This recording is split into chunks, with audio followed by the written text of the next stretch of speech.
3 summers ago, my parents forced me to get a job. This was way before all this happened, so I wasn't really sure what field to look in. My mom just dropped me off at this random place and told me to apply there. I won't name this place, but for my American audience members, you've probably seen commercials for the place I'll be talking about.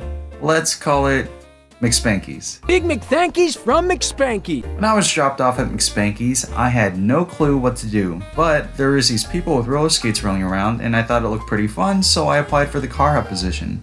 In case if you didn't know, car hops are just really dorky versions of waiters on roller skates. I asked for the manager and I was expecting a full-on interview, but it actually went something like this. So when can you start? Tuesday next week then, alright. Yeah. Eventually when I did start, my first customer did not go well. I actually hadn't skated in years. I couldn't slow down enough and I ended up bumping into the lady's truck face first. I ended up meeting the rest of my coworkers that day. Off the top of my head, there was one assistant manager that stood out to me. Let's call him Sam. I've got genital herpes. And that's a good thing. Sam was a pretty chill guy, except I got these kind of weird vibes from him. Keep this in mind, it's important for later. There were a ton of other coworkers I could probably mention, but the 3 that are most important to the story are, let's call them Sophia, Greg, and Emma. Emma worked the drive-thru and was really friendly to me for some reason, not really sure why. Greg worked the board, which was this machine that would make this beeping noise every time a person pressed a button on the stall to order. Now for Sophia, I didn't actually interact with her that much. She was also a car help like myself. One day, I was about to clock out until I saw her crying in the back. She told me that she was short $20 and that if the manager found out, she would lose her job. Now, I know you may be thinking, how do you lose $20? It's actually pretty easy to lose track of the money. There's barely any time during each hour to deposit the money, and you also had to handle change for nearly 2 to 3 people at a time, so it gets hectic pretty quick.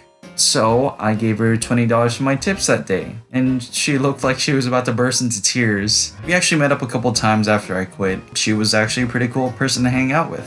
That is, until one night. She asked me to meet up at a park near my house, except she was acting a bit weird. Sophia got in close, really close, and she started saying all these things and I was like, whoa, slow down. I was caught off guard, like I've never been in a situation like that before. Not gonna lie, I was kinda tempted to go after it, but something felt off. I told her that it didn't feel right. Surprisingly, she took that rejection pretty well, and we eventually left shortly after the cops showed up and told us the park was closed. One day, Sophia sent me a link to an article. Remember my assistant manager, Sam, from earlier? Turns out he was arrested a couple of years ago for stalking high school girls. Sophia also told me that he started dating Emma, who, mind you, was still in high school at the time I was working there. I'm not really sure what happened to them after that, and I really hope Emma is okay. That's not all. Sophia had one more thing to confess. Remember Greg? She was dating him the whole time. I was pretty upset that she tried to use me to get back at her boyfriend. The whole situation was pretty messed up, and we didn't talk longer after that. Moral of the story, don't work food service.